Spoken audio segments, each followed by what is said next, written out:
আল্লাহ, আজকের দিনটা যেন ভালোই ভালোই কাটে। চালের হাঁড়িতে এক মুঠো চালও নেই। ছোট মেয়েটা কাল রাতে আধা পেটে ঘুমিয়েছে। মা, তুমি এত ভোরে উঠলে কেন? রাতে তো তোমার পিঠের ব্যথাটা বাড়ছিল। যাও, একটু শুয়ে থাকো, আমি পানি তুলে আনছি। আরে না মা, আজ মাতবর গিন্নি বলেছে বড় কাজ আছে, দেরি করলে অন্য কাউকে ডেকে নেবে। তখন আমাদের কি হবে? তুই বরং একটু উনুনটা ধরানোর চেষ্টা কর, যদি কোথাও থেকে এক চিমটি নুন আর চাল জোগাড় হয়। ছবি ছোট, সে এখনো বোঝে না ক্ষুধার জ্বালা আর সম্মানের লড়াই। সে শুধু দেখে গ্রামের অন্য মেয়েরা রঙিন জামা পরে স্কুলে যায়, বিকেলে খেলা করে। তার ছোট্ট মনেও জাগে স্বাদ, কিন্তু সেই স্বাদ মেটানোর সাধ্য রহিমার মতো এক দিনমজুর মায়ের নেই। মা, ও মা, আজ তো হাটের দিন। তুমি কি আজ আমার জন্য সেই কাচের চুড়ি আর লাল ফিতাটা আনবে?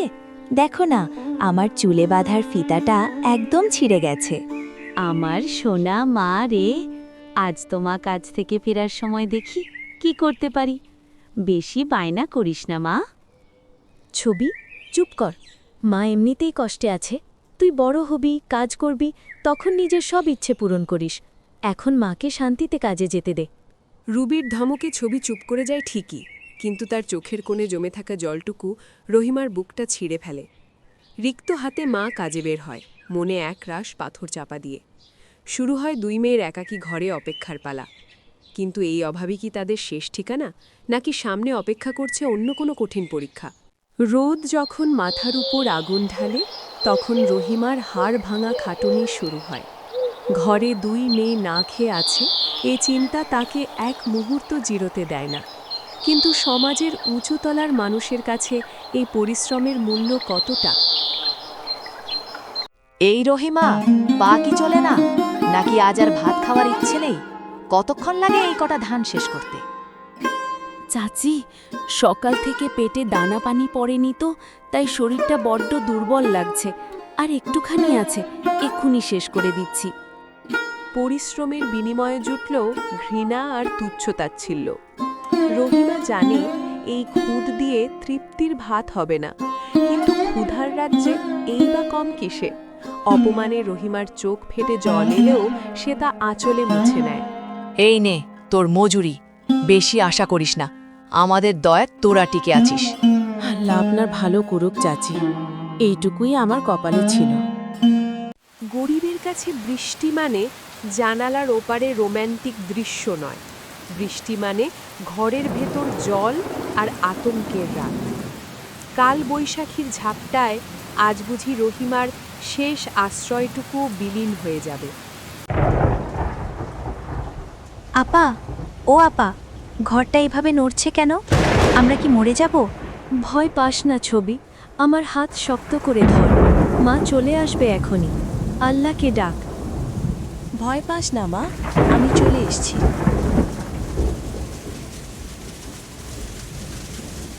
সারা রাত তারা কেউ ঘুমাতে পারে না। ক্ষুধার জ্বালা আর ভিজে শরীরে শীতের কাঁপুনি, সব মিলিয়ে এক নারকীয় রাত।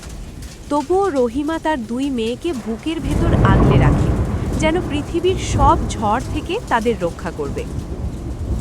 রুবি, ছোটটারে শক্ত করে ধর মা, ওর গায়ে যেন জল না লাগে। কাল যদি ঘরটা পড়ে যায়, আমরা কোথায় যাব রে মা? তুমি চিন্তা করো না, ঝড় থেমে গেলে আমি আর তুমি মিলে সব ঠিক করে ফেলব।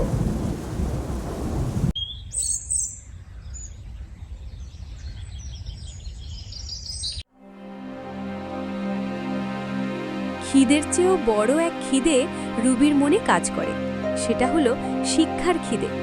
কিন্তু যে সংসারে এক মুঠো চাল জোটে না, সেখানে কলম আর খাতা বিলাসিতা ছাড়া আর কিছু নয়। এখানে কি সুন্দর করে অ আ ক খ লেখা। ইস, আমি যদি এগুলো সব পড়তে পারতাম। মা বলেছে বড় হলে সব হবে, কিন্তু বড় হতে আর কত দেরি।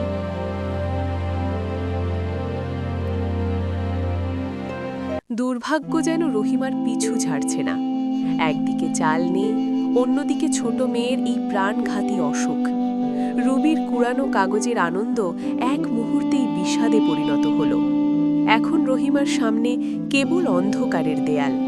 রুবি, ছবি তো চোখ মেলছে না রে। ওর কপালটা দেখ কত গরম। আমি এখন কি করব? ডাক্তার ডাকার টাকা তো নেই। মা, তুমি কেঁদো না। আমি পাশের পাড়ার দাদামশাইয়ের কাছে গিয়ে দেখি কোনো ভেষজ ওষুধ পাওয়া যায় কিনা। আমি এক্ষুনি আসছি মা। অভাবের সংসারে অসুখ যেন এক অভিশাপ হয়ে আসে। ছবির কচি মুখটা জ্বরে শুকিয়ে কাঠ হয়ে গেছে। রহিমার হাতে এক পয়সাও নেই যে ডাক্তার ডাকবে। রাত বাড়ে, আর সেই সাথে বাড়ে রহিমার বুকের ধুকপুকুনি। মা কি পারবে তার সন্তানকে যমদূতের হাত থেকে কেড়ে আনতে? মা, খুব ঠান্ডা লাগছে। মা, তুমি আমায় ছেড়ে কোথাও যেও না। এই তো আমি তোর পাশেই আছি মা। রুবি, দেখ তো তোর বোনের শরীরটা কেমন বরফের মতো ঠান্ডা হয়ে যাচ্ছে। আল্লাহ, তুমি আমার বদলে আমার জানটা নিয়ে নাও, কিন্তু আমার মেয়েটারে সুস্থ করে দাও। স্মৃতি নাকি সন্তানের জীবন, এই দোদুল্যমান অবস্থায় রহিমার মাতৃত্ব জয়ী হল। মায়ের দেওয়া শেষ চিহ্নটুকু আজ সে বিসর্জন নিতে চলেছে কেবল তার সন্তানের মুখে হাসি ফোটানোর জন্য। এটাই হয়তো পৃথিবীর সব দরিদ্র মায়ের গল্প। রুবি, তুই ছবির কাছে বস। আমি বাজারে যাচ্ছি এই জোড়াটা বিক্রি করতে। ডাক্তার আর ওষুধ নিয়ে তবেই আমি ঘরে ফিরব। মা, ওটা তো তোমার শেষ সম্বল। ওটা চলে গেলে তোমার কাছে আর কিচ্ছু থাকবে না। মানুষের জীবনের চেয়ে বড় কোনো ধন নেই রে মা। আজ যদি আমি এটা আগলে রাখি, কাল হয়তো আমার মেয়েটারে ফিরে পাবো না।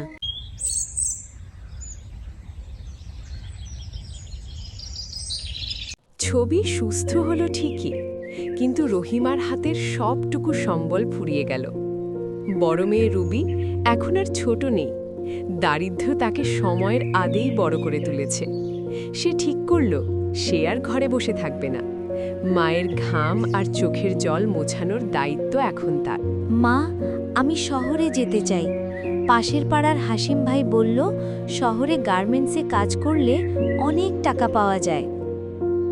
না মা, তুই একলা ওই অচেনা শহরে যাবে? শহর বড় নিষ্ঠুর জায়গা রে। মা, আমাদের বাঁচতে হবে। আমাদের এই ভাঙা ঘর ঠিক করতে হবে। ছবিকে স্কুলে পাঠাতে হবে। আমি না গেলে এগুলো কোনো দিন সম্ভব হবে না। আশীর্বাদ করো মা।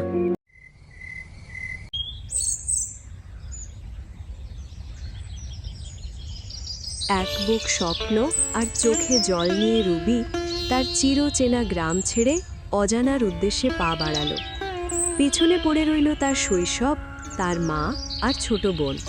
শুরু হলো রুবির জীবনের নতুন এক যুদ্ধ। আপা, তুমি আমার জন্য সেই লাল জামাটা আনতে ভুলে যেও না কিন্তু। কখনো ভুলবো না।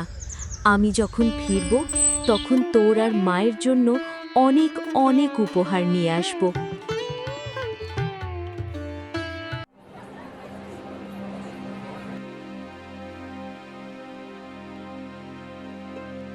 শহরের জীবন বড় ব্যস্ত। এখানে কারো চোখের জলের দাম নেই, আছে শুধু হাতের কাজের দাম। রুবি সকাল থেকে রাত পর্যন্ত একটানা কাজ করে যায়। যখনই তার খুব কষ্ট হয়, সে তার মায়ের শুকনো মুখটা আর ছবির হাসি মুখটা মনে করে। সেই স্মৃতি তাকে নতুন শক্তি দেয়।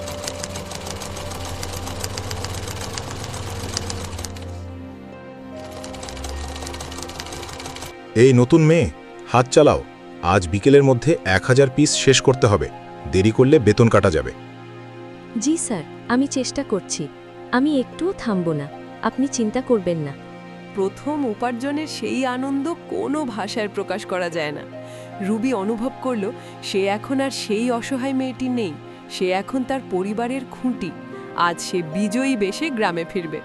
মা, এই যে তোমার নতুন শাড়ি, আর ছবি তোর লাল জামা। আজ থেকে আমাদের অভাবের দিন ফুরোবে। আমি তোমাদের আর কোনো কষ্ট হতে দেব না। দীর্ঘ কয়েক মাস পর রুবি ফিরল। তার পোশাকে শহরের ছাপ, কিন্তু মনে সেই আগের মমতা। রুবির হাতে ধরা নতুন জামা আর খাবারের প্যাকেটগুলো যেন রহিমার কয়েক বছরের উপবাস ঘুচিয়ে দিল। আজ এই কুঁড়ে ঘরে চাঁদের আলো নেমে এসেছে। আপা, তুমি সত্যি আমার জন্য লাল জামা এনেছো? আমি জানতাম তুমি ঠিক আসবে। শুধু জামা নয় রে, তোর জন্য অনেক বইও এনেছি। এবার তোকে আর অন্যের ছেঁড়া পাতায় পড়তে হবে না, তুই স্কুলে যাবি। মা রে, তুই কত রোগা হয়ে গেছিস, কত কষ্ট না জানি করেছিস আমাদের জন্য। সমাজের কিছু মানুষ আছে যারা অন্যের উন্নতি সহ্য করতে পারে না। মাতব্বর মশাই ভাবলেন, রহিমার পরিবার যদি স্বাবলম্বী হয়ে যায় তবে তার দাপট কমবে কেমনে? শুরু হলো নতুন ষড়যন্ত্র। দেখেছিস রহিমার মেয়ের সাহস? শহরে গিয়ে ঢং শিখে এসেছে।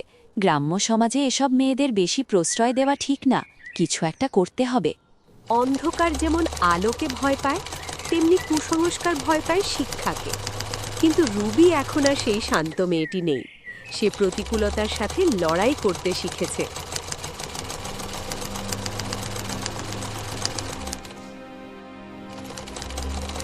এই রুবি, এসব বন্ধ কর। পাড়ার মেয়েদের নষ্ট করিস না। কাজ করতে চাইলে আমার মাঠে গিয়ে কর। কেন বন্ধ করব মাতব্বর চাচি? আমি তো চুরি করছি না, আমি মেয়েদের নিজের পায়ে দাঁড়াতে শেখাচ্ছি। আজ যদি তারা কাজ শেখে তবে কারোর কাছে হাত পাততে হবে না। একজনের সাহস যখন অনেকের শক্তিতে পরিণত হয়, তখন কোনো বাধাই আর বাধা থাকে না। রুবির হাত ধরে শুরু হলো গ্রাম্য নারীদের এক নতুন বিপ্লব। ঘরে ঘরে এখন চাকার শব্দ আর পরিবর্তনের গান। সময় বহমান, আর সেই সাথে বদলে যায় মানুষের ভাগ্য। পরিশ্রম আর মেধা দিয়ে রুবি আর ছবি আজ তাদের মাকে রানীর মতো রেখেছে। সেই অপমানের দিনগুলো এখন কেবল দূর অতীতের এক দুঃস্বপ্ন। মা, আজ আমার প্রথম মাসের বেতন পেয়েছি। এই নাও তোমার জন্যে নতুন শাড়ি। তোরাই আমার সম্পদ রে মা, আমার 2 মেয়ে যেন সোনার চেয়েও দামি। দরিদ্র মায়ের 2 মেয়ের এই জীবনযুদ্ধ আমাদের শেখায় যে নিষ্ঠা আর সাহস থাকলে অভাবকে জয় করা সম্ভব। অন্ধকার শেষে যেমন ভোর হয়, তেমনি কষ্টের পর সুখ অবশ্যই আসে। আজ এই পরিবারটি কেবল সুখী নয়, তারা হাজারো মানুষের অনুপ্রেরণা। মা, আমাদের কষ্টের দিন কি আসলেই শেষ? হ্যাঁ রে মা, তোদের হাত ধরে আজ আমাদের ঘরে সুখের স্থায়ী বসত গড়ে উঠেছে।